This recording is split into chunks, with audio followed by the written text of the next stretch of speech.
If you have not already done so, you please bring your paper down and make sure that the name of your TA is on the paper so we can have a relatively easy time getting back to you. I suspect most of you have already done so. If you have not yet handed in your paper, please try to do so as soon as you can at the Political Science Department. There's a drop box there and a date stamp. If you're there during office hours, you can date stamp it yourself, and I'll stamp the time and the date that was handed in to make sure that you're not excessively penalized.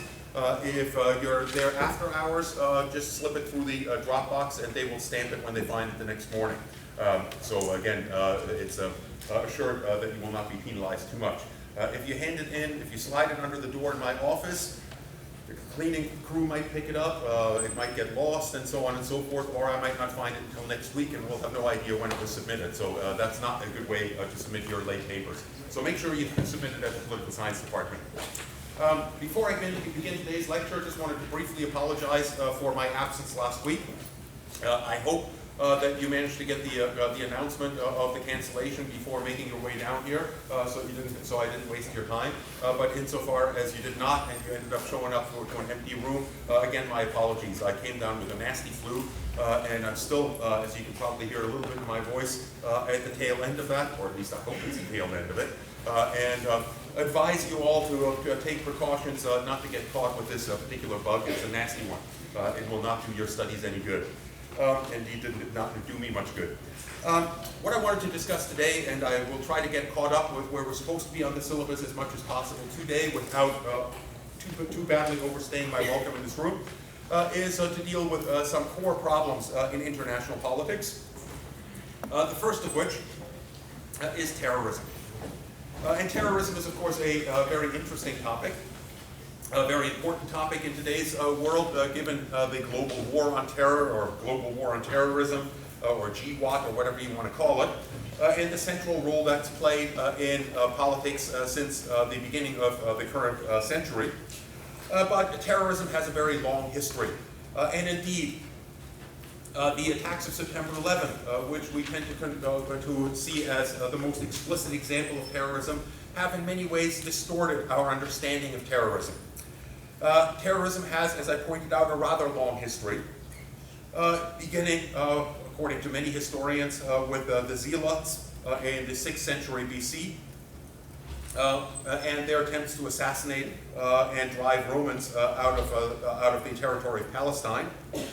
Other examples are the Hashemids in 1275 AD, and their means of waging warfare. A very prominent terrorist attack was the gunpowder plot that most of you are probably more familiar with insofar as you've seen the movie V for Vendetta, a movie that I highly recommend if you haven't seen it yet.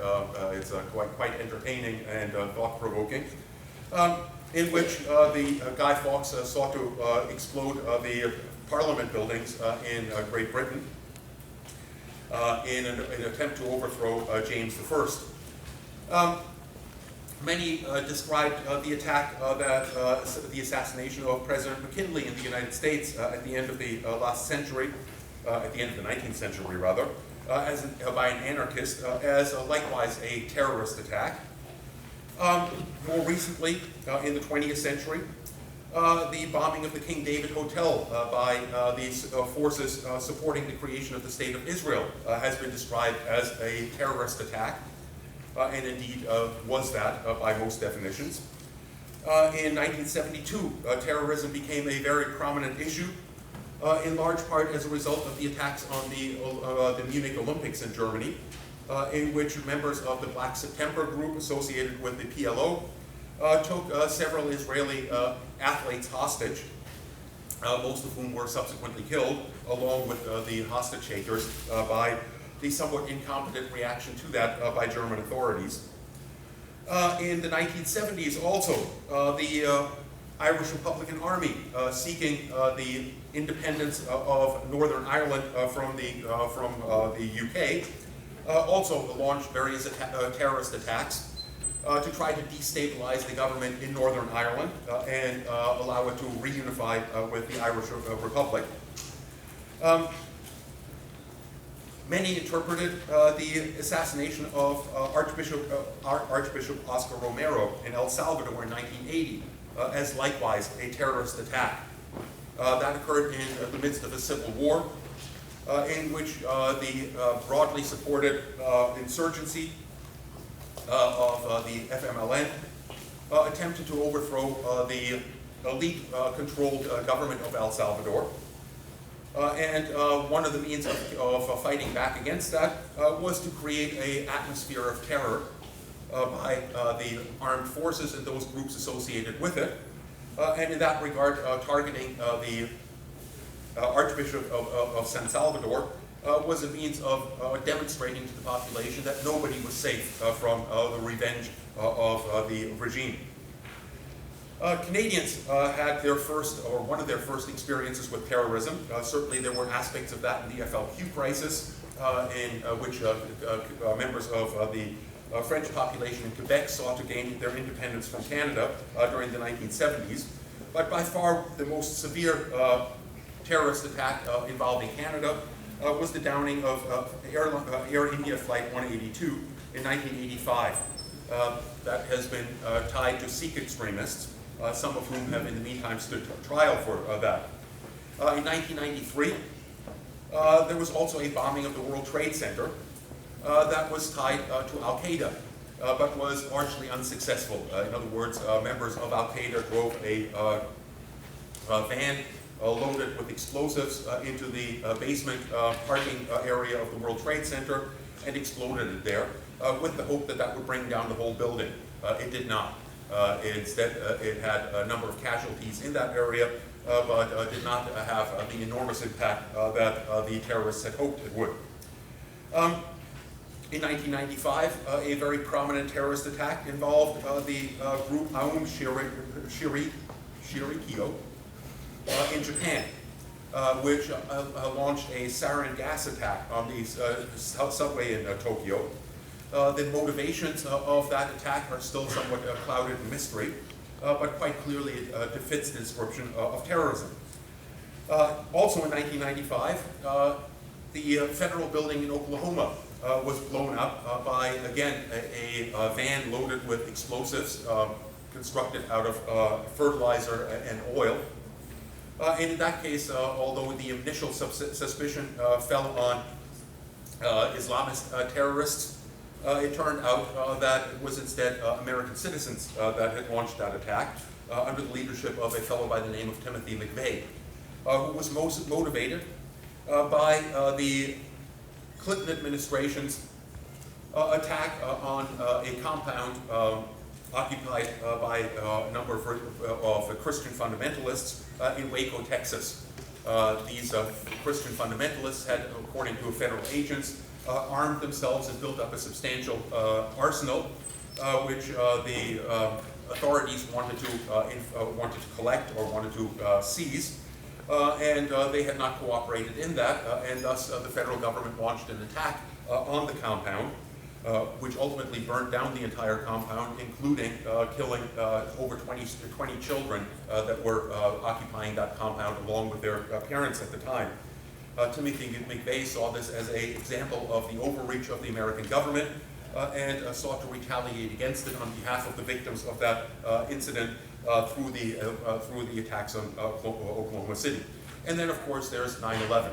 And we'll talk about 9/11 in a bit more detail. The first point that I wanted to make, and the reason that I've gone through this long list of various terrorist plots throughout the ages, is that in discussing international terrorism today, one has to kind of argue against the dominant perception of the nature of terrorism today. And that's often summarized nicely by the adage that not all Muslims are terrorists, but all terrorists are Muslims. And no doubt you've heard such claims yourself in the past. And what this long list of terrorist incidents should make clear is that that's absolutely not true. Certainly, terrorism today is increasingly associated with Islamic fundamentalist groups out of the Middle East. But historically, that has been an exception rather than the rule. And practically every ideological movement every religious movement, and so on has at one point or another in its history been associated with using the tactic of terrorism. What I should emphasize in this regard is that terrorism is always a means toward an end. It is a tactic. It is not an ideology. It is a means toward achieving some kind of a goal. Whether it's an effective means of achieving the goal or not depends very much on what particular example of terrorism you want to look at. But it is a tactic. And in that sense, many critics of the global war on terror, or the global war on terrorism, have argued that the very notion of a global war on terrorism is absurd, in that it is a war on a tactic. You cannot have a war on a tactic. You can have wars against various movements, you can have wars against various states, and so on and so forth, but you cannot have a war against a tactic. In that regard, it is somewhat absurd. In order to have a clearer understanding of terrorism, therefore, we have to move away from this and recognize that terrorism is indeed a tactic, one that has been made use of by numerous different forces at various different times. One way of demonstrating that is, again, an old adage. That adage is that one man's terrorist is another man's freedom fighter. In other words, whether you consider something terrorism or whether you consider it a legitimate tactic in a war depends very much on your perspective with regard to that particular conflict and the aims that it is attempting to achieve. In that regard, a very good book to take a look at that extensively analyzes this is William Polk's book, Violent Politics. William Polk's book, Violent Politics, analyzes insurgencies throughout history, beginning, interestingly, with the insurgency that led to the American Revolution. The American Revolution began as an insurgency, and he argues that all revolutionary and anti-colonial struggles, including the American Revolution, began with a phase of terrorism. The question is why? Why did even the American Revolution begin with an act of terrorism? Well, essentially, the argument that he makes is that revolutionary movements and anti-colonial movements inherently take the form of what in modern language is called asymmetrical warfare.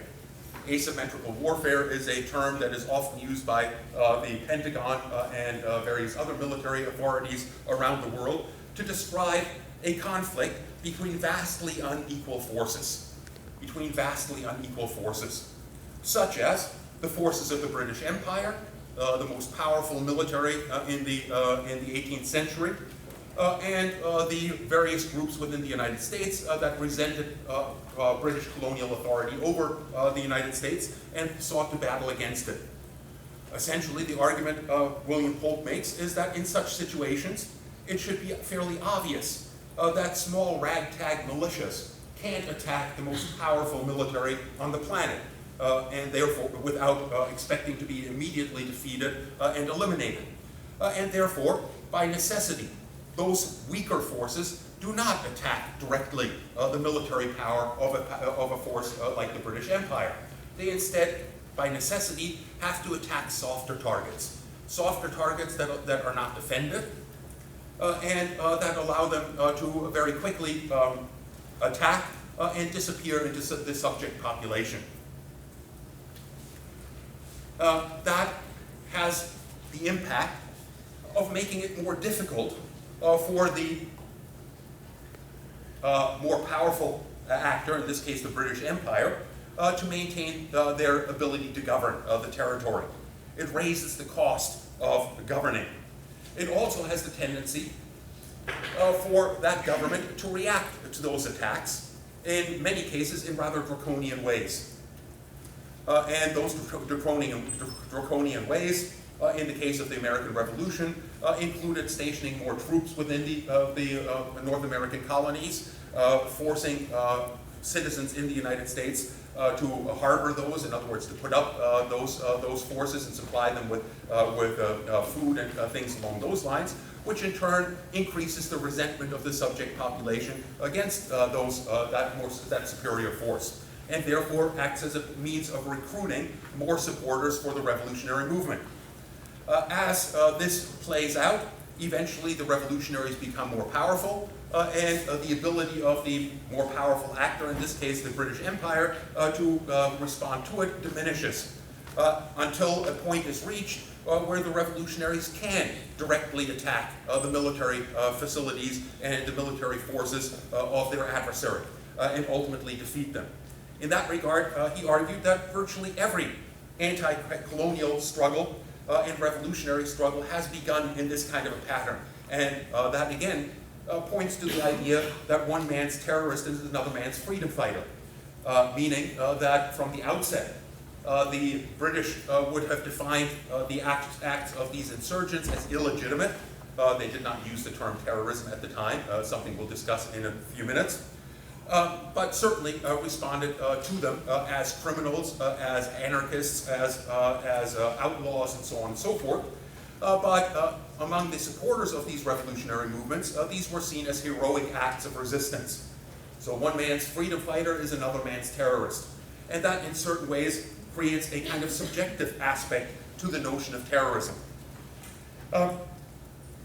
Let's try to come up with a real definition of terrorism.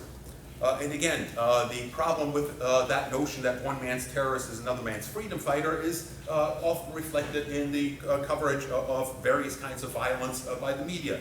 In other words, for the most part, the media tends to describe any acts of violence that it does not like, or that we don't like, as terrorism, but tends to have a very different standard for violence used by our allies in various different kinds of contexts, although the nature of that violence might be very similar.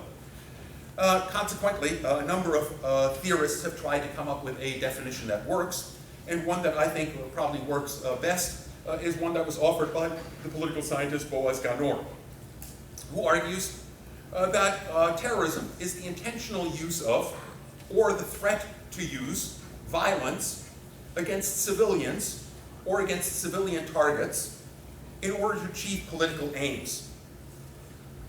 In order to achieve political aims. And that's a pretty broad definition of terrorism.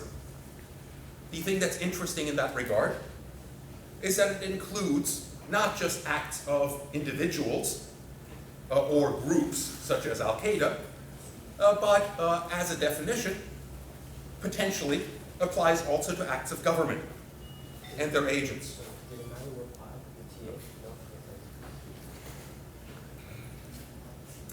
It furthermore excludes some things that are often described as acts of terrorism, but are not. In other words, nonviolent political protest is not in and of itself an act of terrorism. Acts of civil disobedience are not acts of terrorism. Strikes are not acts of terrorism. And indeed, many forms of guerrilla warfare or urban insurrection are not in and of themselves acts of terrorism, insofar as those insurgencies or acts of guerrilla warfare are targeted at legitimate military targets. The key to a definition of terrorism is that it targets civilians and civilian targets for the purpose of achieving political aims, in many cases of achieving political aims by creating an atmosphere of fear. Now, if we apply that standard or that definition of terrorism to trying to understand terrorism throughout history, one of the first things that we'll notice is that by far the biggest practitioners of terrorism historically have not been groups or individuals, but rather have been states. In other words, state terrorism. And this is something that we have to consider very seriously. One good illustration of that is that the term terrorism, in fact, did not emerge as a term describing the acts of groups, but rather emerged as in the context of describing acts of state authorities. In other words, the aftermath of the French Revolution. The aftermath of the French Revolution reached its apex in what became known as the Reign of Terror. And the Reign of Terror was an attempt by the revolutionaries that had seized state power in France to eliminate their adversaries, in particular their adversaries among the old guard the old elites, the old aristocracy, primarily through the use of the guillotine. And it was an act of terror insofar as it certainly targeted civilians. Whether they were aristocrats or not does not make them any less civilians. And the fact that they used the guillotine to carry out these acts against the old elites was very deliberate. The guillotine was not located in some dungeon down in the prisons of the Bastille or something along those lines. The guillotine was generally located right in the center of most cities. In other words, these were public executions. And they were public executions in order to make an example of those that opposed the revolutionary government. In other words, to create an atmosphere of fear within the country for political purposes, for the purpose of consolidating power among these revolutionaries. In that regard, France was not the only country to practice these kinds of reigns of terror. In fact, if we go back further in history, we'll note that there have been a number of political actors throughout history that have used this kind of terror in order to maintain themselves in power. The Roman Empire, for example, very rarely, with the exception of the zealots that I talked about, faced terrorist actions on behalf of its populations. Very rarely faced any kind of resistance in the areas that it controlled. And one reason it faced little in the way of resistance in the areas that it controlled is that insofar as a Roman authority were attacked in a particular village in some part of the Roman Empire, what was the general response of the Roman Empire? Anyone want to take a guess? Basically destroy the whole village or burn the place down. In other words, make an example of it. And an example that it was intended to be rather public. In other words, it was intended to send a signal to other regions of the Roman Empire that any act of resistance is utterly futile and would bring about immediate destruction. Again, that is an attack on civilians with the purpose of creating an atmosphere of fear for political purposes. And of course, the Catholic Church in this regard was not innocent of these similar kinds of tactics. The Catholic Church, which dominated European affairs throughout the period from the decline of the Roman Empire up until the Enlightenment and the Reformation, maintained itself in power largely using similar kinds of methods. Basically, the doctrine of the Catholic Church is that the social order of which the Catholic Church was the center was created by God. And that the Pope was at the head of that order, and the social order underneath it, that supported it was inherently created by God and therefore sacrosanct. And that meant that for any individual to reject their position within that social order, and usually rejecting your position in that social order tended to be more tempting for those that were at the bottom of that social order, was to reject the will of God. And to reject the will of God was to be a heretic. And what did the Catholic Church do to heretics? If you're lucky, you got burned at the stake. If you were not lucky, you were drawn and quartered. And drawing and quartered meant that drawing meant that they sliced open your gut and took out part of your small intestine, tied it to a rod, and then forced you to walk around it until all of your intestine was wrapped around it and you could no longer walk. And then you fell over, and then you were quartered. And quartering meant that and you were still alive at this point, that your limbs were tied to 4 horses, and then somebody would crack the whip, and you would be quartered.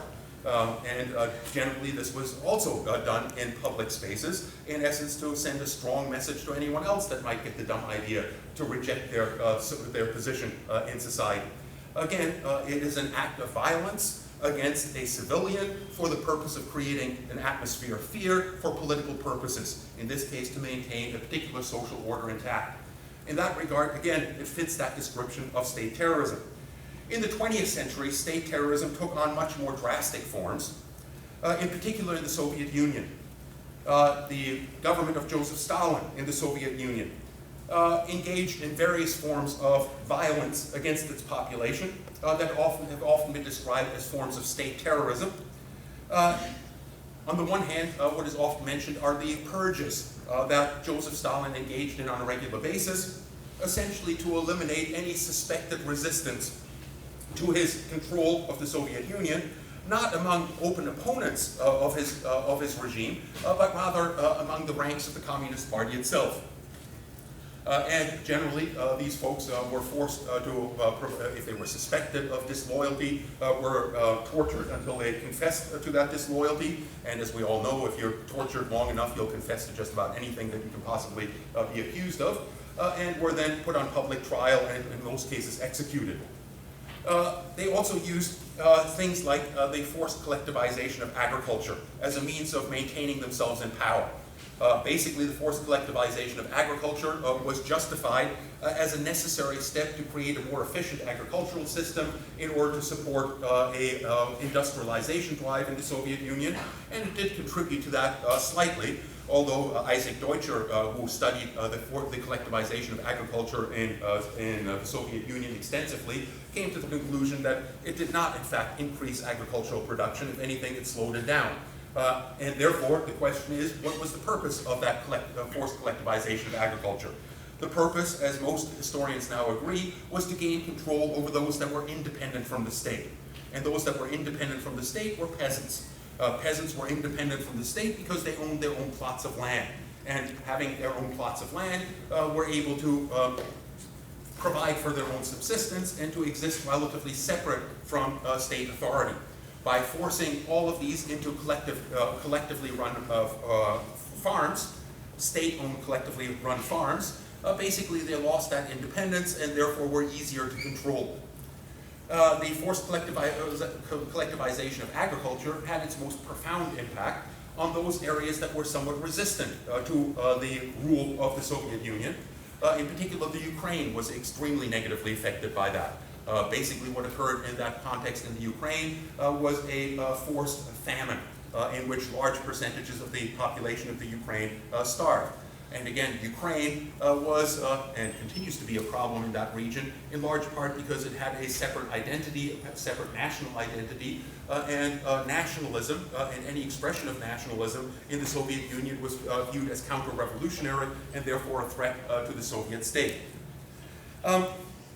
We hear a great deal today about the state terrorism of Bashar al-Assad in Syria. Whether you can describe what the Assad government is doing in Syria as an act of terrorism is at this point debatable, in that what is going on in Syria currently is a civil war. But quite clearly, the early phases of that civil war did see a rather violent reaction on the part of the government of Bashar al-Assad against peaceful protesters back in 1911. And that violent response certainly could be described as terrorism, and fits a pattern that was evident in Syrian history for quite some time before that, under Bashar al-Assad's father, Hafez al-Assad, who likewise used the methods that were used by the Roman Empire, essentially to maintain himself and his group in power in Syria. Meaning that in places like Homs, for example, when there were local uprisings against his government, basically they made a very quick example of those uprisings by unleashing state violence against them. Another good example of state terrorism in this regard, or something that we should certainly contemplate in this respect, is the use of air power during World War II. The use of air power during World War II was unique in some ways, in that it began with attempts by the Allied powers, well, not only the Allied powers, but also the Germans, to use air power to achieve their military goals. And air power, by its very nature, is indiscriminate, and certainly was indiscriminate, as we discussed earlier on, during the Second World War, when there were not extensive smart bombs and so on and so forth, when bombing basically took the form of aerial bombardment from high altitudes using gravity bombs that could be calculated to take out large percentages of the civilian population. In other words, the majority of the bombs did not hit their specific military targets, but hit other unintended targets, and therefore produced collateral damage. Now, you could argue that the production of collateral damage, of civilian casualties that are unintentional of war, do not qualify as terrorism. And that is certainly true. That doesn't mean that collateral damage is inherently unproblematic, and the fact that, collateral damage can occur even when a specifically military target is targeted does draw into question whether these kinds of attacks should be considered legitimate. Suffice it, however, to say, by the end of the Second World War, in the last couple of years of the Second World War, that notion of collateral damage no longer really held. Basically by virtue of the fact that as the justifications for the use of aerial power changed over time, it shifted initially from the idea of what has often been described as a bottleneck approach to trying to use air power to destroy the military capacities of its adversary, turned into something very different. The bottleneck approach was essentially one in which the Allies, in this case Britain and the United States, sought to target specific industrial facilities that were important to maintaining the war effort, such as a plant that was producing ball bearings. If you take out that plant that produced ball bearings are necessary in the production of everything from machine guns to vehicles, to tanks, to planes, and so on and so forth. And the idea was that this would drastically slow down the war effort of the Germans, and therefore allow the Allies to defeat Germany. That bottleneck approach used aerial bombardment, and as I pointed out, that was rather inaccurate, and in that sense produced collateral damage. But that would not necessarily qualify as terrorism. However, by 1942, 1943, the justification for using aerial bombardment changed. It changed in large part because the bottleneck theory simply didn't work. It didn't really slow down the German war machine. They simply transferred the production to other areas, in many cases dispersed the production, hid the production facilities in order to make them less vulnerable, and so on and so forth. And thus the justification for aerial bombardment was increasingly to undermine the morale of the population and their willingness to support the war effort. And to do so, the Allies unleashed attacks on major cities that intentionally created what were described as firestorms. In other words, they did not merely use explosives, but used incendiary devices with the intention of creating large-scale fires in the inner cities that would become self-sustaining, that would become firestorms. In other words, that would draw in air from neighboring areas. The incredible winds would fan the flames and drive the flames through entire cities. And the intention was very much to wipe out entire cities, including their civilian populations. And since the purpose of that was, as was declared by those that orchestrated it, to undermine the morale of the local population, it fits the description of terrorism. Deliberate attacks on civilians to achieve political purposes. And in that sense, the orchestrators of those campaigns, most notably General Curtis LeMay, and his lieutenant, Robert McNamara, admitted at the time that if they ever lost the war, they would certainly be tried for war crimes. In other words, they were well aware that this did not conform to the normal understandings of the laws of war, that it drastically violated the notion of discrimination. And it's interesting in that regard that in the Nuremberg trials that tried the war crimes of the Nazis, the Allies, the United States and Britain, insisted that the laws that were to be applied to Germany had to be universal in their applicability. In other words, that those trials could not look like simply victor's justice. And the upshot of that is that no Germans were ever tried for the use of aerial power in cities like Rotterdam or the Blitz over London. In essence, because had they been tried for that, the argument would have been, and certainly would have been made by the Germans, that while the Germans were guilty of those crimes, the Allies were even more guilty of those crimes in their attacks on Hamburg, on Dresden, on Munich, on Berlin, and so on and so forth, not to mention Tokyo. How did we get to this all of a sudden?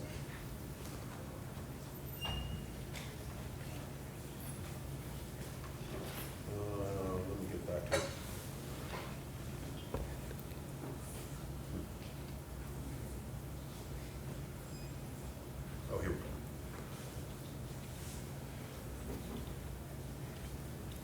This is all the more the case in the use of nuclear weapons over Japan. Japan was, of course, subjected to similar kind of aerial bombardment during the Second World War, as was Germany. And by the way, if you want to see a very good documentary on this subject, I highly recommend the documentary called The Fog of War, which is an extended interview with Robert McNamara, who was intimately involved in this. He was the lieutenant of Curtis LeMay during the Second World War, and went on to become the Secretary of Defense during the Vietnam War. And he goes into an extensive discussion of his role in the Second World War and the role of aerial bombardment more generally, both in the context of the Second World War and in the context of the Vietnam War as well. The bombing of Japan, however, culminated in the nuclear attacks on Nagasaki and Hiroshima. And as I believe I pointed out when we were discussing the Second World War, Nagasaki and Hiroshima were attacked using nuclear weapons, in part by virtue of the fact that they had not been previously attacked by other means. And that made them an ideal test ground for this new weapon to gauge how powerful it was and what its effects would be.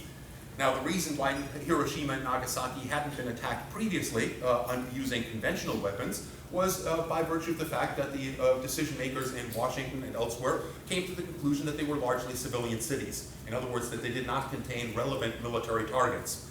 And consequently, that attack was quite clearly also indiscriminate, an attack a knowing attack on civilians. And the purpose, at least the declared purpose of that attack, was likewise to bring about a rapid surrender on the part of the Japanese. In other words, to undermine the morale of the population, the willingness of them to support their government, and therefore force that government into a rapid surrender. In that regard, again, it fits the description of state terrorism. Let's leave state terrorism behind for the time being and move on to the next category of terrorism, and that is state-sponsored terrorism. State-sponsored terrorism. State-sponsored terrorism also has a relatively long and inglorious history. And there are numerous examples of states supporting terrorists in various forms or throughout history. One of the longest and best documented examples of state-sponsored terrorism it involves the relationship between Pakistan and India. When India, the Indian subcontinent, gained its independence from Great Britain, it did so under the strong influence of the Congress Party, which was largely secular, but which had within its ranks a Muslim grouping that ultimately aimed for a partition of the Indian subcontinent. Something that the Congress Party, for the most part, tried to reject or tried to fight against, arguing that the best solution for the Indian subcontinent was a secular form of government, given the vast number of different religious groups within India. But they failed to be able to maintain that, and ultimately, and I don't want to bore you with a long history of Indian independence, suffice it to say that in 1947, the Indian subcontinent was divided between the areas that were majority Muslim and the areas that were majority Hindu. Those that were majority Hindu remained part of India, and those that were majority Muslim became part of Pakistan. And that created immediate problems. One of the immediate problems is that the majority Muslim areas were, on the one hand, the region that is today Pakistan, and the other region is what was called at the time East Pakistan. East Pakistan today is called Bangladesh. And for those of you not familiar with the geography, it's at the opposite end of the Indian subcontinent. And in that sense, creating a country that is divided by another country, in other words, that exists on opposite ends of another country, is at best a rather weird solution to things. And that in turn also created severe problems that resulted in Bangladesh eventually trying to gain its independence from Pakistan, which in turn turned into a brutal civil war in which several million ultimately were killed, but that nonetheless led to Bangladeshi independence. The more important component from our current perspective of looking at terrorism was what occurred in Kashmir. Kashmir and Jammu are the northernmost regions of the Indian subcontinent, mostly in the Himalayan areas, and they are majority Muslim, especially Kashmir, and consequently should have been part of Pakistan. But they were governed over by a Maharaja, or a noble member of the upper classes of Indian society or Indian castes, who was Hindu, and who had no interest in losing his throne in the area, and had no interest in being governed by Pakistan, and therefore declared his loyalty to India. That immediately led to a rejection by Pakistan, which sought to invade Kashmir and take it by force. But India came to the defense of the Maharaja, and consequently the conflict boiled down into a stalemate, in which Kashmir was divided between the area occupied by Pakistan and the area occupied by India. And that's where the conflict remains largely to this day. The UN ultimately brought that to a halt, and insisted that the fate of Kashmir should be determined by a referendum, in which the population of Kashmir could decide itself whether to join Pakistan or India. And guess what was the outcome of that referendum? Anyone want to take a guess? Pardon me? Well, it was a trick question. The obvious outcome would have been that the population would have voted in favor of joining Pakistan, because the vast majority of the population was Muslim. Consequently, knowing that that was likely the outcome, the Indian government refused to ever allow the referendum to take place. And consequently, Kashmir has since that time existed in that kind of a limbo. Basically, the Pakistani government has never acknowledged Indian control over Kashmir, and has consistently supported various groups struggling for independence from India, or for joining Pakistan. And as you can imagine, and in keeping with Richard Polk's observations, these insurgents within Kashmir necessarily fought an asymmetrical kind of warfare against the Indian state. Meaning that the Indian forces were vastly more powerful than these insurgents, and that, as again William Polk would have suggested, meant that these forces increasingly resorted to tactics that we would generally consider to be terrorism.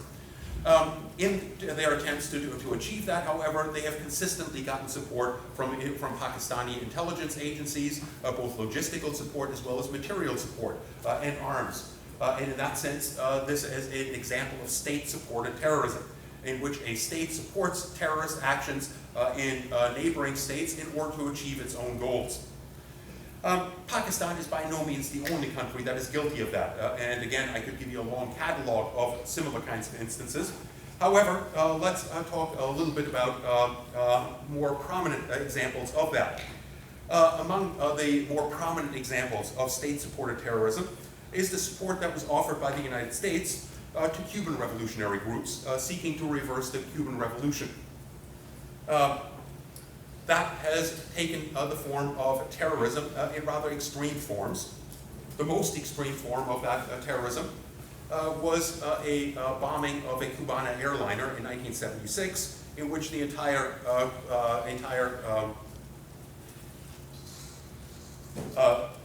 population, or all of those that were on board that flight were killed. It blew up on a flight between Barbados and Cuba on a return trip from Venezuela. And the terrorists involved were well known, were ultimately arrested in Venezuela, escaped from jail in Venezuela, and found themselves with the support of the U.S. government. And one of them continues to reside at this point in Florida, despite the fact that Cuba has consistently insisted on his extradition to stand trial in Cuba for that terrorist act.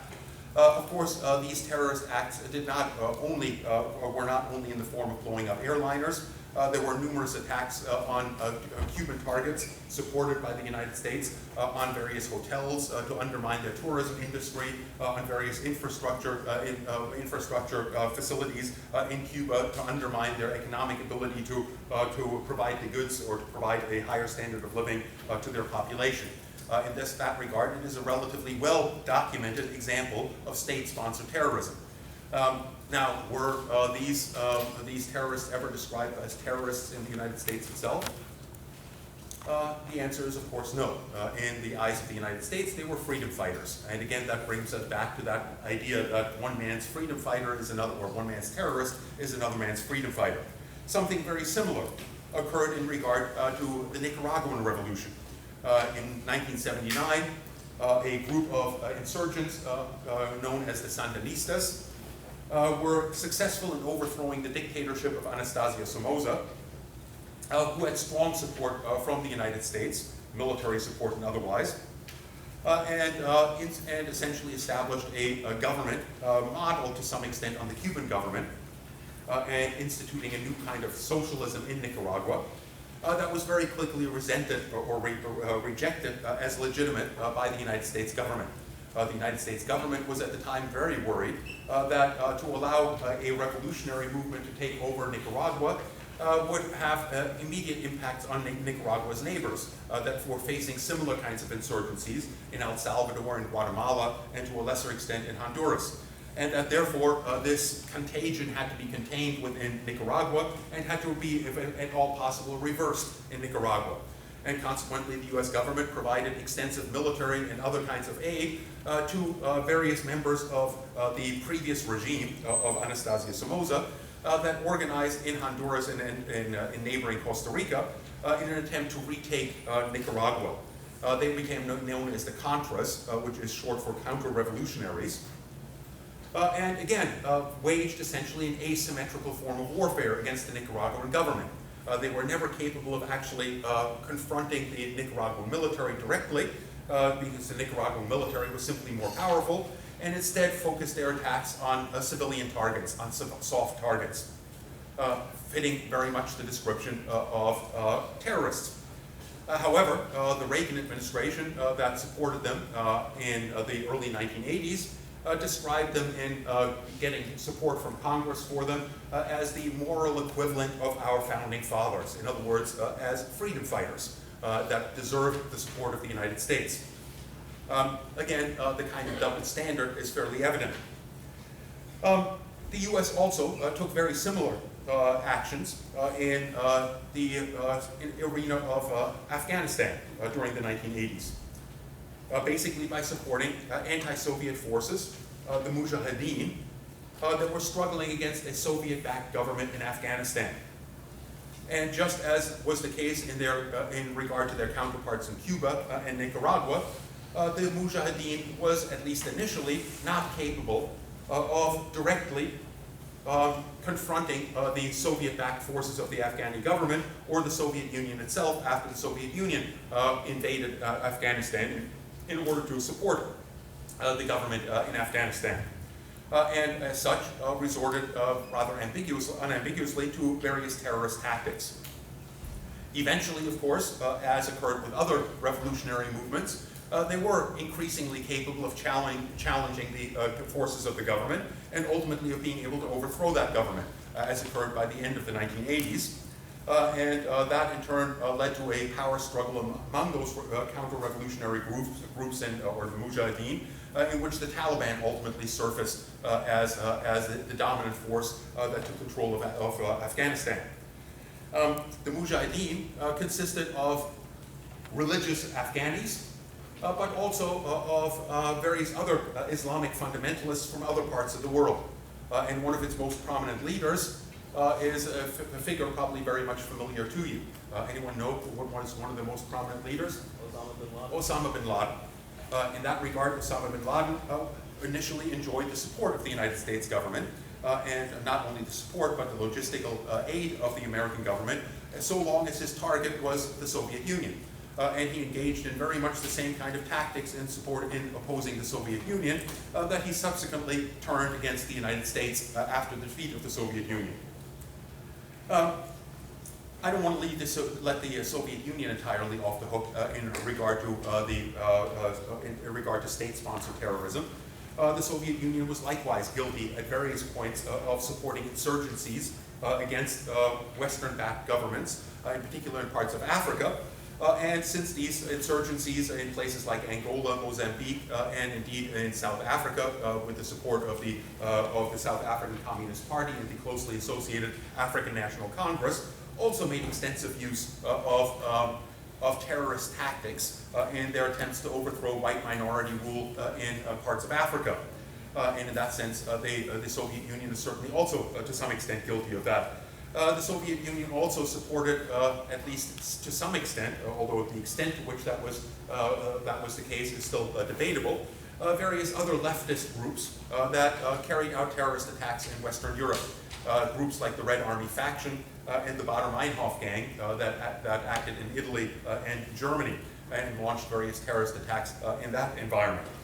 In other words, state-sponsored terrorism is something that is prevalent throughout the international system and continues to be fairly important to this day.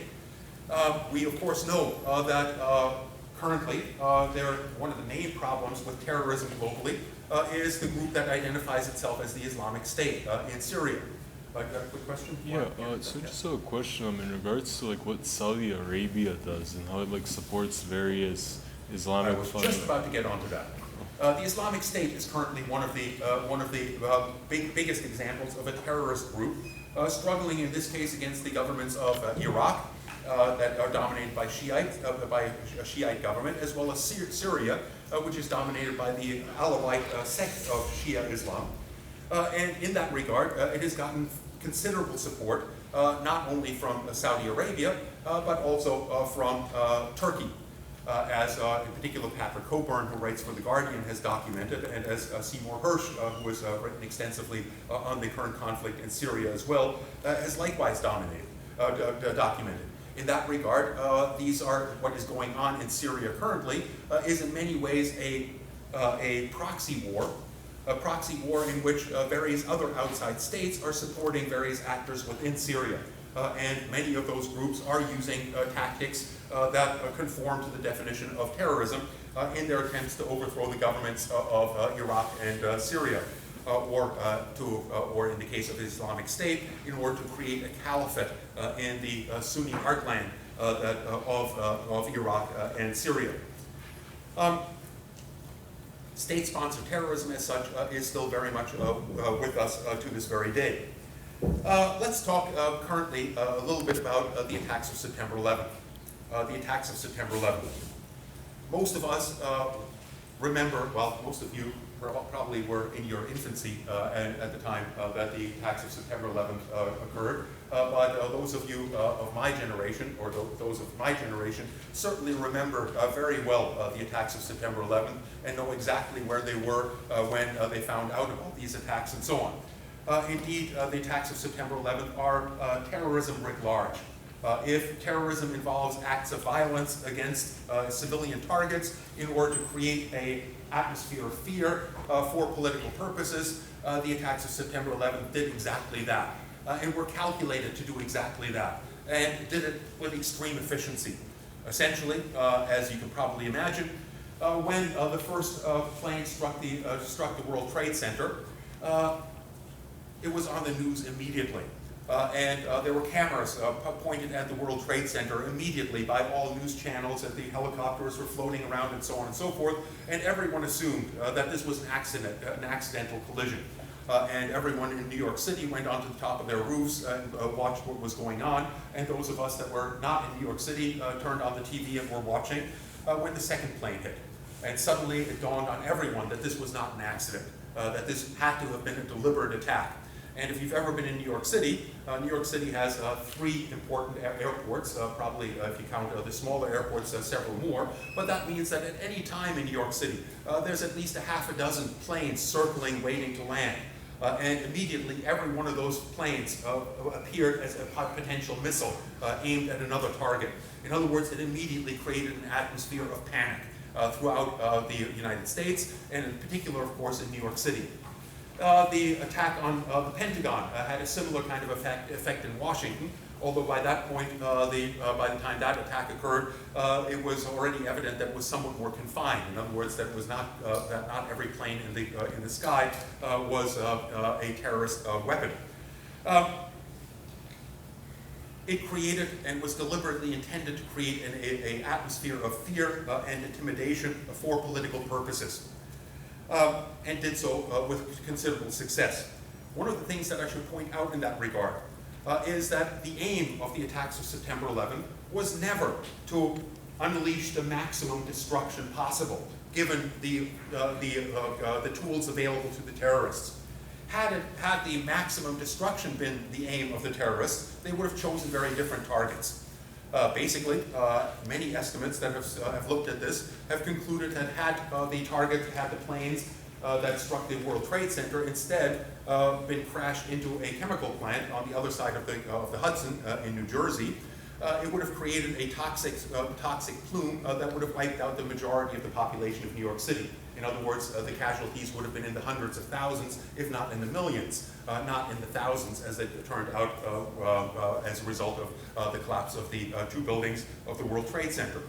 Had they targeted also the Indian Point nuclear plant, about 20 kilometers north of New York City on the Hudson River, it probably would have made all of New York City uninhabitable for the foreseeable future, and likewise resulted in far, far greater casualties. Consequently, I don't think that the terrorists were ignorant of these possible targets, but their intention was first and foremost to create an atmosphere of fear and intimidation. And they were much more interested in the symbolic significance of the World Trade Center and the Pentagon, which are essentially were the symbols of American power. The symbol of financial power was quite clearly the World Trade Center, and the center of, or this biggest symbol of American military might was quite clearly the Pentagon. Now, given that, were these acts of terrorism? A legitimate argument could be made, and indeed was made by the supporters of Al-Qaeda on their various websites, that this was not an act of terrorism, that it was an act of warfare, that these were legitimate targets of warfare. And in regard to the Pentagon, it is hard to argue against that. The Pentagon is quite clearly a military target, not a civilian target. And consequently, certainly under the rules that applied during the Second World War, would have been a legitimate target in a war. The case with regard to the World Trade Center is a little bit more complicated. The World Trade Center contained primarily financial institutions and things along those lines, which would not generally be seen as of military significance. However, they also contained offices of agencies like the FBI and the CIA.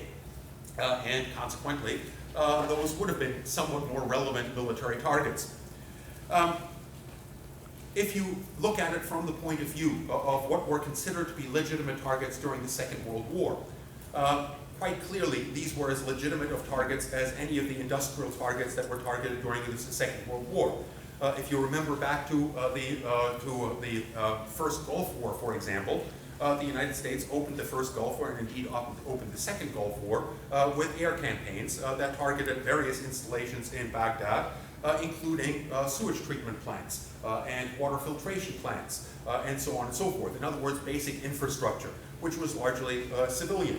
And again, from that point of view, if those were legitimate targets, then certainly the World Trade Center would have been a legitimate target as well.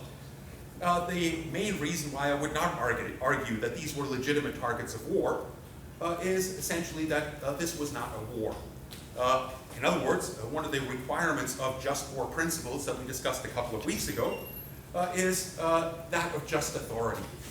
In other words, the notion that not anyone can simply decide that they want to start a war. In order to start a legitimate war, you have to have legitimate authority. In other words, you have to be the authorized leader of a member of the international community. Non-state actors cannot start wars. And Al-Qaeda is a non-state actor, and therefore is not authorized under any international law to begin a conflict with a state or with some other group in the international environment. Consequently, it is not a legitimate war, and therefore qualifies as an act of terrorism on that ground.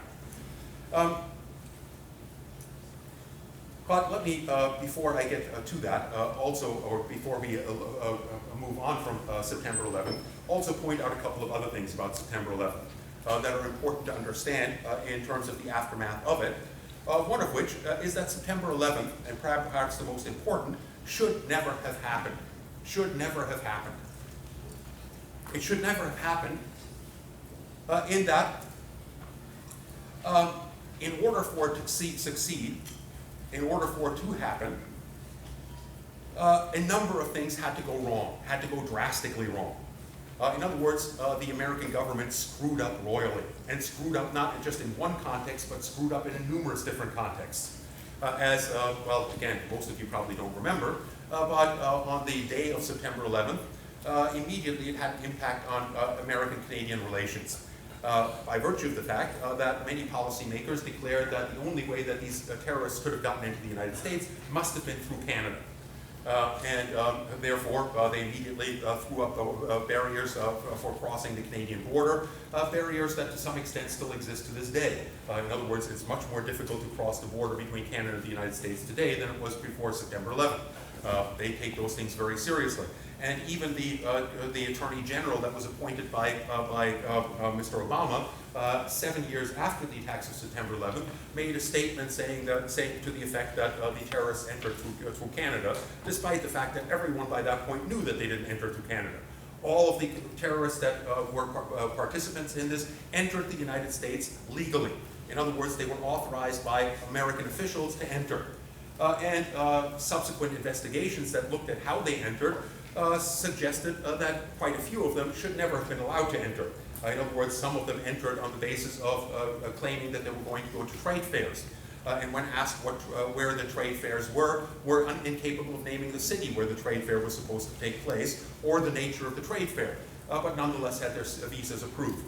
In other words, somebody was asleep at the wheel in allowing these folks to enter the country. They all entered legally. Second screw up in that regard was that several months before the attacks of September 11th, a number of flight schools in Florida reported that there were some interesting individuals taking flight classes in their classes, and they were interesting in that they were very interested in learning how to fly planes, but showed little in the way of interest in learning how to land a plane. That should have raised some eyebrows, and it apparently did raise eyebrows amongst the flight schools, but these warnings were never really taken seriously, or were never passed on by the relevant authorities to other authorities that might have connected the dots and realized that something was afoot. Nonetheless, even given these oversights, the intelligence estimate that was put on the President's desk on August 3rd of 2001 contained a stark warning. And that stark warning was that the intelligence agencies of the U.S. had come to the conclusion that Al-Qaeda was determined to strike targets in the United States and might use civilian airliners as a means of doing so. That ended up on the desk of George W. Bush, but never went much further, and there was no evidence that he ever took those warnings seriously. Then, to move beyond that, on the day of the attacks itself, the planes involved took off from various airports in Boston, in Washington, and elsewhere, and shortly after takeoff, departed from their scheduled flight plans and lost contact with ground control. The general provision in American law, indeed anywhere on the planet, is that the moment that a plane loses contact with ground control or departs from a scheduled flight path, the military authorities have to be made aware of that and immediately scramble jets in order to intercept that plane. And indeed, that has functioned in the past very well. A couple of years before September 11th, a golfer by the name of Payne Stewart was flying a private plane from a tournament in Florida to New Orleans, and 20 minutes after takeoff, lost contact with ground control. Within 10 minutes, that plane had a Navy escort, in other words, a jet fighter flying alongside it, with the orders to shoot it down if that plane should threaten to crash in a populated area. Basically, the assumption was that the plane had lost cabin pressure, that everyone on board was dead, that the plane was on autopilot, would simply fly until it ran out of fuel, and then come down wherever that happened to be. And if that should threaten to be over a civilian area, that they should shoot it down before it gets to that populated area. It worked very well on that occasion. On September 11th, none of those planes were intercepted, despite the fact that there was considerable time between their departure from their scheduled flight paths to the time that they impacted with the World Trade Center or the Pentagon. Why? Why did these warnings not take place? Well, warnings apparently did take place, but the reason that they were not taken seriously, according to the official explanations, is that they were confused with an ongoing war game. In other words, NORAD was carrying on a war game, practice for an attack, and that war game involved practicing for an instance in which terrorists took hostage flights and used those in order to attack civilian targets. Meaning that when the warnings came through, those that were warned assumed that that was part of the game and not reality. And therefore never scrambled jets, or the jets that should have been scrambled were involved in the games elsewhere and therefore were not available to intercept the planes that were actually involved in this. Again, that suggests that, first of all, that the terrorists were aware that these war games were going on, and that in and of itself raises some peculiar questions. I'm not suggesting that there was a vast conspiracy involved in this. Indeed, that would be a rather difficult thing to claim, but rather that this was a problem that should never have happened. The other component of the peculiarities about September 11th is the response to September 11th. The response to September 11th was essentially that George W. Bush immediately announced what became known as the Global War on Terror, or the Global War on Terrorism, or GWAT, or however you want to describe it. And the first step of that was the invasion of Afghanistan. The plans for the invasion of Afghanistan, by the way, were already on the books long before the attacks of September 11th. But the Pentagon has contingency plans for all sorts of countries around the world. That's not necessarily an indication that there was some kind of conspiracy to justify such an attack. But suffice it to say that it was a military response. And this is somewhat new in the context of terrorism, in that overwhelmingly in the precedent prior to September 11th is that terrorist acts were generally considered police matters. In other words, criminal matters, not military matters. And the best way to deal with them is to allow police forces to round up those implicated in those terrorist acts, to hold trials for them, and to punish them either by putting them in jail for extended periods, or in the case of the United States, which still has the death penalty, to subject them to the death penalty. It is a criminal matter, not a military matter. And the US response, and the Europeans in this regard were rather critical of that, at least initially, although they understood the situation of the US and the kind of fury that it created within the US, was that this would have been much better dealt with had Interpol been the main agent for dealing with this problem, rather than the invasion of Afghanistan. The invasion of Afghanistan, as many critics pointed out, was dubious. Was dubious in that, first of all, Afghanistan certainly did harbor elements of Al-Qaeda, including Mr. Osama bin Laden himself. But the government of the Taliban was not directly involved in the planning of the attacks. And the normal response would have been for the United States government to insist on the extradition of Osama bin Laden and all those that are associated with that attack, and then for them to stand trial.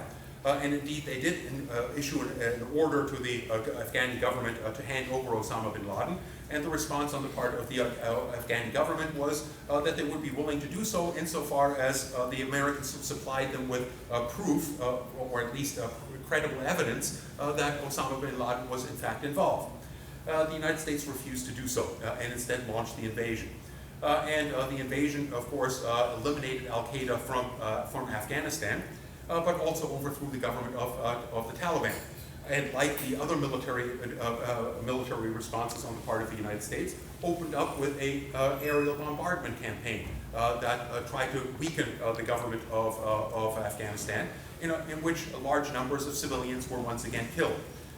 Basically, what Arundhati Roy, a critic of the American government at the time, pointed out is that the logic of the United States mirrored the logic of Al-Qaeda.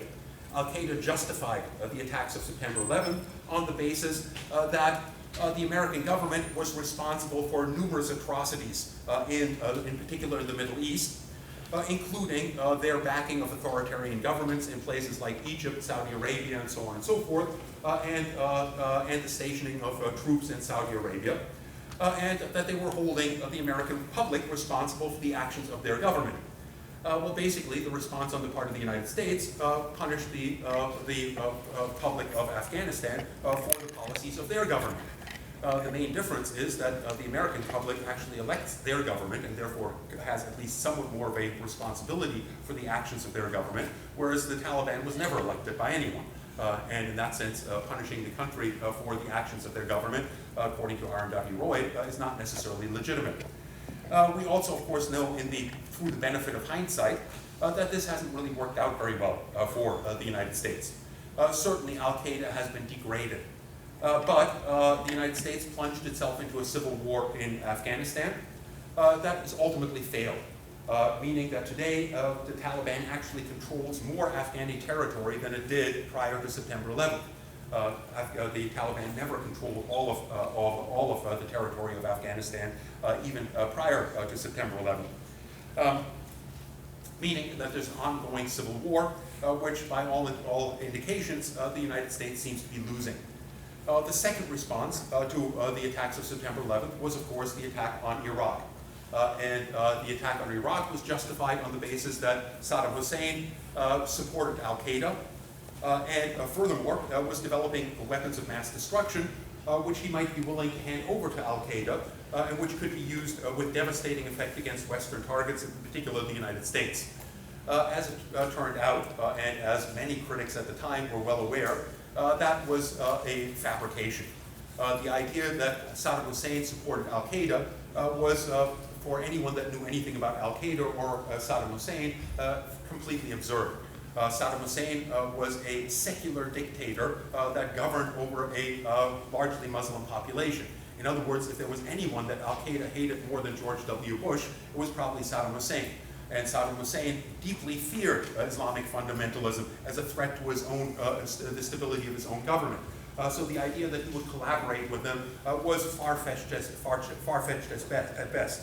The idea that he was developing weapons of mass destruction were somewhat less far-fetched, but again, no evidence was ever produced that he was producing weapons of mass destruction, although he himself left considerable ambiguity with regard to that.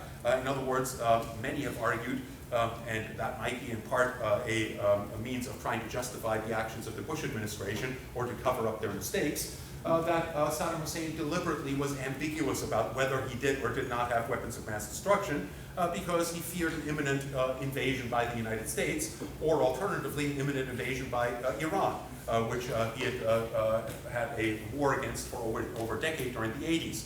And by announcing that he had no weapons of mass destruction, that he might make himself more vulnerable to either Iran trying to take advantage of that or the United States trying to take advantage of that, creating the impression that he might still be hiding some chemical weapons or perhaps even nuclear weapons, might have restrained those powers against him. Suffice it to say that the United States launched itself into another war that has since turned out to be a complete fiasco. The war on terror has so far cost the United States well over $5 trillion. And has it succeeded in diminishing the threat of terrorism? The obvious answer is no, it has not. In fact, although Al-Qaeda, the core of Al-Qaeda has been severely weakened and Osama bin Laden was eventually captured and killed, in the meantime, Al-Qaeda-affiliated groups have not only sprung up in the regions where they were previously active, like Iraq and Afghanistan, but have also sprung up in northern Africa, in Yemen, in Somalia, and elsewhere. In all of those places where the United States intervened militarily with the justification of trying to defeat Al-Qaeda. So in that regard, the military campaign has not worked.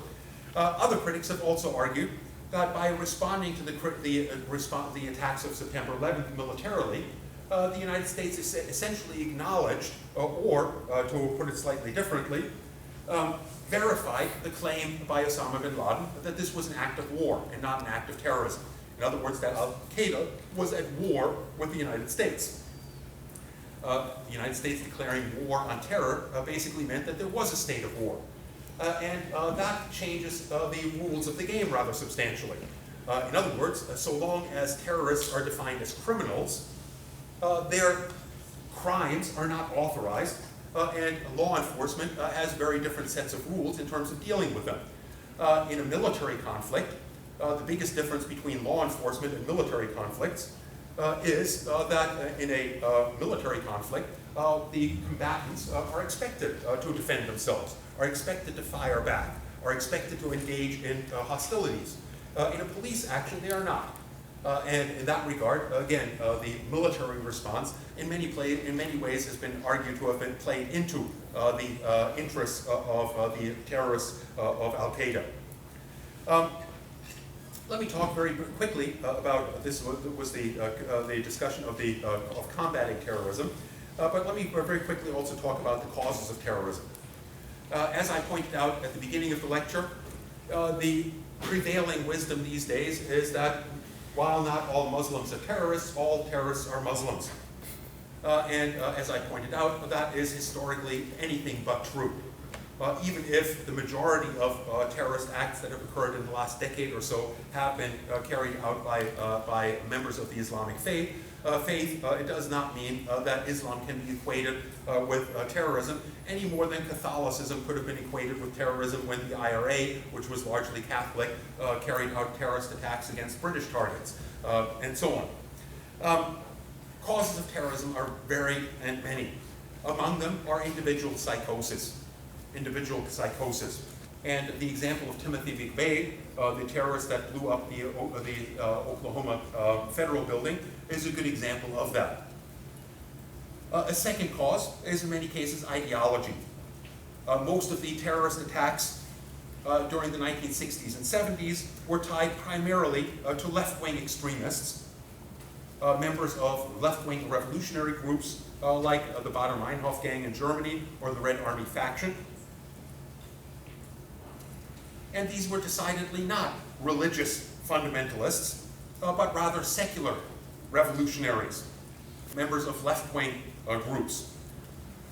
Likewise, right-wing ideologies have produced various terrorist groups, neo-fascist groups, and the discussion recently in the United States is focused on the KKK, which Donald Trump claimed to know nothing about, which is doesn't necessarily qualify him for the presidency.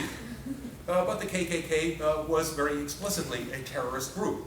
In its heyday, targeted civilians, mostly innocent and powerless members of the African American community, and publicly lynched them, and in many cases engaged in murder, in order to create very deliberately an environment of fear in support of maintaining segregationist policies in the southern states in the 1950s and 1960s.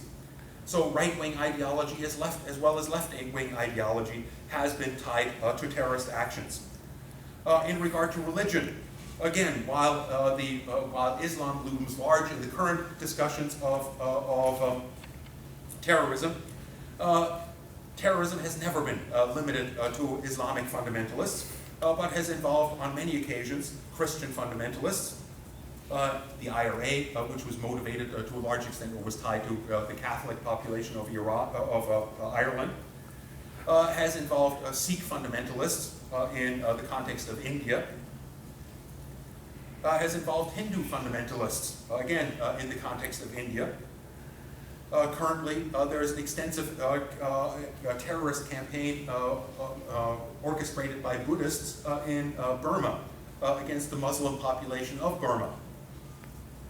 In other words, even Buddhism, which we usually associate with much more benign kinds of images, has been guilty of participating in various kinds of terrorist attacks.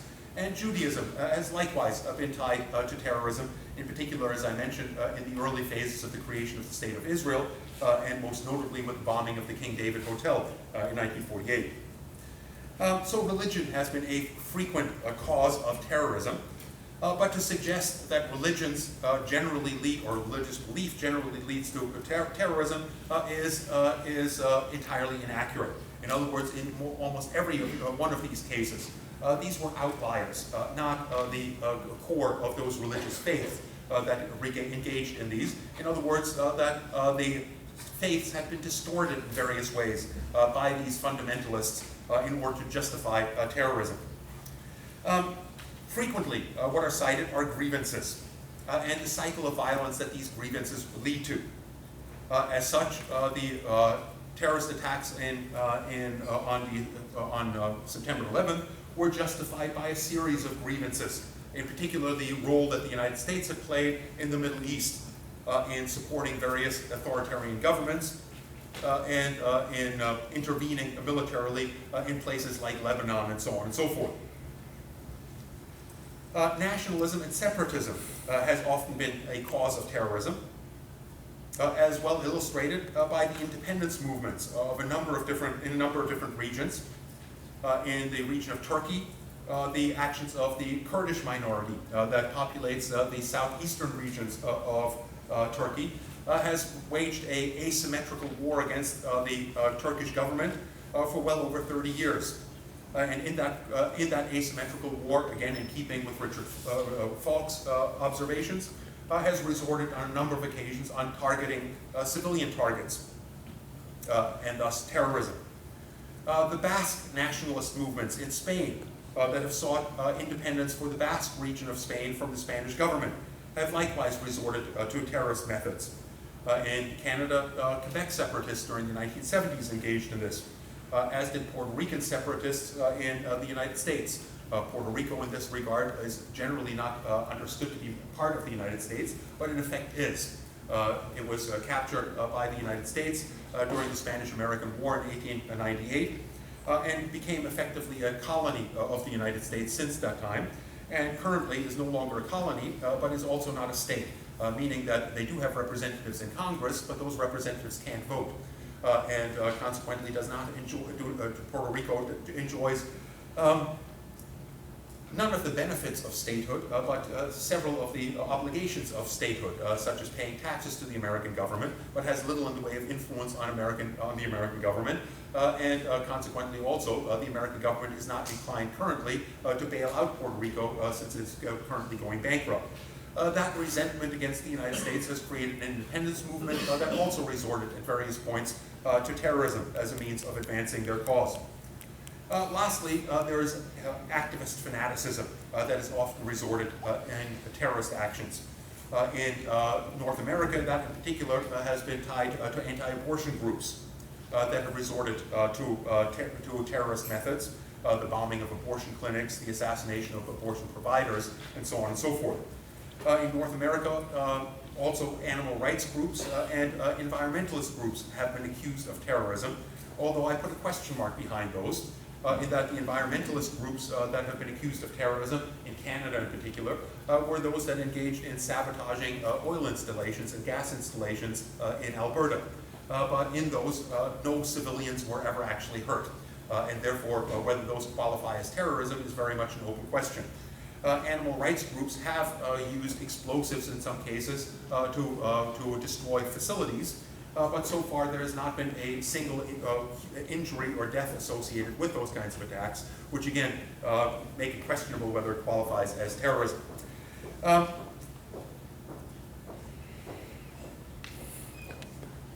Combating terrorism, of course, has to some extent focus on those causes. And among those causes that are often discussed are the root causes, such as poverty and injustice and grievances that emerge from that.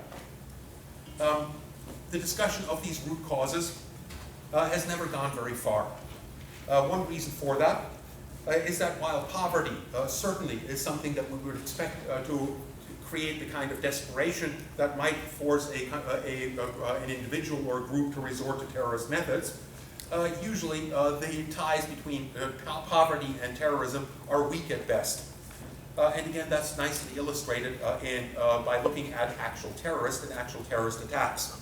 The attacks of September 11th were orchestrated not by people that were extremely disadvantaged in their home societies. In fact, virtually all of the members of that conspiracy had high levels of education, had residences in many European countries. In fact, most of the plot appeared to have been organized in Hamburg, Germany, not in Afghanistan. And were relatively privileged in that regard. The same thing is true of many of the left-wing terrorist organizations in Western Europe. For the most part, those that joined those groups were not from disadvantaged working-class families, but tended to be from upper-class families. So the tie to poverty is somewhat weak. The tie to injustice in that regard is often also relatively weak. Um, but one reason why the root causes have, in many cases, not been addressed is in large part because of a resistance to do so on the part of those trying to investigate terrorism, for fear that by focusing on the root causes of terrorism, they are somehow justifying or rationalizing terrorism as legitimate.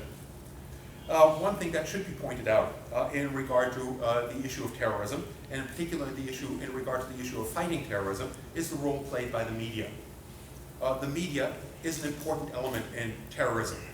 Without the media, terrorism would not be nearly as effective as it otherwise is. And again, the events of September 11th demonstrate that rather nicely. Had it not been for the numerous helicopters circling the World Trade Centers and broadcasting the images live, the impact of the attacks of September 11th would have been much more muted. Had people simply been reading about it in the newspapers the next day, the impact would not have been nearly as visceral as it was watching it live on television. And terrorists, of course, take advantage of that. The media is in that sense an amplifier of these kinds of terrorist attacks. And that's something that is rather difficult to resist. A number of politicians have argued that, that the media should be much more careful in terms of how it covers terrorist attacks in order not to become a bullhorn for terrorists. But doing so is rather problematic. Terrorism sells. Terrorism grabs viewers and therefore sells advertising and so on. And the media is, of course, very much in the business of attracting viewers and of attracting advertisers. And curtailing their ability to cover these kinds of events, therefore, would be very difficult and would certainly be contrary to the ideas of freedom of the press that we generally tend to relish. Let me leave my discussion of terrorism behind and turn very briefly to a discussion of a closely related matter, and that is international organized crime. International organized crime, unfortunately, is not generally covered extensively in courses on international relations. But I would argue that it has an enormous impact on global politics and on global economics. And that enormous impact is nicely illustrated by some of the figures that I put up over here. The United Nations, back in 2010, I believe, estimated that the proceeds of organized crime globally are in the neighborhood of $1.5 trillion per year. And that is a very conservative estimate. Most estimates are quite a bit higher than that. And that drugs alone make up at least $400 billion of those proceeds. The other aspects of organized crime are the trade in arms, the trade in humans, and various forms of piracy. Drugs form an important component of that. Now, why should this be covered in courses on international relations? One reason that it should be covered in courses on international relations is that 1.5 trillion, and indeed 400 billion, is in excess of the revenues that many small states have at their disposal. And in that sense becomes a major problem. It becomes a major problem also in that it corrupts various kinds of institutions. It corrupts these institutions in the form of economic institutions, in particular through the process of money laundering. All that revenue is useful to organized crime rings only insofar as it can re-enter the legitimate economy. And it can do that only by being laundered. And that in turn requires a cooperation by major financial institutions.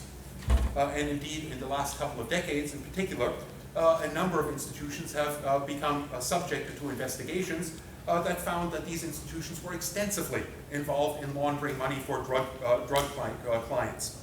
Among them was the Bank of Credit and Commerce International, which has strong ties to various intelligence agencies, including the CIA, and drew attention to the extent to which organized crime is in many cases connected to intelligence services. In other words, that intelligence services make extensive use of organized crime to support their efforts. Intelligence agencies have to function in foreign countries clandestinely and have to have some kind of cover for their operations. They can't simply announce themselves as CIA agents. They have to have some kind of cover. And to have that kind of cover requires certain types of skills. And those kinds of skills, to create those kinds of cover, are very similar to the kinds of skills that are readily found among organized crime syndicates and so on. And in that sense, in many cases, the boundary between intelligence agencies and organized crime is a blurry one at best. Furthermore, intelligence agencies have on many occasions made use of organized crime rings for their own purposes. This is best documented in the aftermath of the Second World War, when the US CIA made fairly extensive connections with the mafia in Italy in its struggle against the Nazis during the closing days of the Second World War, and in keeping the communists out of power in Italy after the war. They made extensive contacts with their allies, which were ideologically fairly sympathetic to the aims of the CIA. The CIA has also been extensively tied to organized crime in other contexts, in particular in Southeast Asia. In Southeast Asia, the CIA developed close ties to the anti-communist groups fighting against the spread of communism in Southeast Asia in the aftermath of the Chinese Revolution. And these anti-communist groups financed themselves overwhelmingly through the trade in drugs, through the trade in opium in particular. Opium was not traditionally a crop that was extensively cultivated in Southeast Asia. Indeed, during the colonial era, the main producer of opium on the planet was India, and the main trader in opium globally was the British East India Company, which to this day is the largest drug cartel that has ever functioned on the planet. And they used opium funds in order to support the interests of the British Empire. In that sense, the ties between drugs and states goes back a long way. During the aftermath of the Chinese Revolution, essentially these right-wing groups financed themselves and purchased weapons and so on and so forth by exporting opium from the Golden Triangle, in other words, the region between Laos, Cambodia, and Burma in Southeast Asia. They reached their markets in large part on planes that were supplied by the CIA. The CIA ran various front operations, the most well-known of which was a company known as Civilian Air Transport, which was later renamed Air America, and which flew supplies of weapons into these anti-communist groups hiding out in the jungles of Southeast Asia, and apparently on their return flights returned loaded with opium and later heroin, geared toward Western markets. It's interesting in that regard to note that the Golden Triangle today is no longer a significant supplier of opium on world markets. What's the major supplier of opium on world markets today? Afghanistan. And when did Afghanistan take on that role? You know? No, the Taliban actually destroyed the opium industry. The only year in Afghani history since the 1970s when Afghanistan produced virtually no opium was when the Taliban was in control. Immediately after the overthrow of the Taliban, Afghanistan returned to opium production and now produces an estimated 90% of the opium supply on the planet. That occurred, that transition to Afghanistan occurred essentially with the rise of the Mujahideen.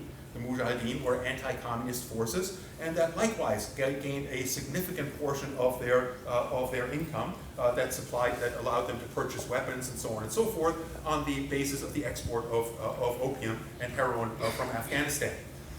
In other words, as the geopolitics changed and the focus changed from Southeast Asia in the anti-communist struggle to Afghanistan, the opium trade went with it. And of course, the Mujahideen was supported by the CIA. Again, close ties between this intelligence agency and the opium trade. At the same time, of course, the anti-communist struggle also took off to a significant extent in the Western Hemisphere, in particular in Central America and South America. And that coincided with the rise of cocaine as a major narcotic traded on international markets. And again, it was mostly anti-communist groups in Latin America that financed their operations on the basis of their ties to the opium trade, to the cocaine trade. So much so that, as Peter Dale Scott, who has investigated this extensively in a number of books, pointed out that in an interview or in a congressional investigation of this tie, one veteran drug enforcement agent reported that in his entire 30 years of working for the Drug Enforcement Agency, he couldn't recall a single instance in which somebody that he was investigating for ties to the drug trade didn't turn out to have been protected by the CIA. Meaning that there are extensive ties between organized crime and government agents. Of course, this has rather debilitating effects on a number of different countries and a number of different institutions. I mentioned banks, but I should also mention states. Mexico and Colombia, in many ways, are not states with drug problems, but rather are drug problems with states. Meaning that within their boundaries, by far the dominant industry, the most productive and profitable industry, is the drug trade. And insofar as the state cannot tax the drug trade, can only tax legitimate business, it means that the actors that act outside of the control of the state end up having more financial clout than those that act within it. And that means that their ability to bribe officials, for example, increases tremendously. And that in turn means that these governments are increasingly, by necessity, corrupted. So much so that, that one of the problems with Mexico today is that the US government cannot readily cooperate with Mexico in the struggle against the drug cartels by virtue of the fact that the Mexican government, as is acknowledged by most of the government authorities in the United States, leaks like a sieve. Any information that's shared with the Mexican government immediately ends up in the hands of the drug cartels. And that makes the struggle against these cartels rather problematic. It is in that regard a threat to the stability of states and a threat to the conventional economies. And of course, it also has very close ties to weapons trading. Drug cartels require weapons.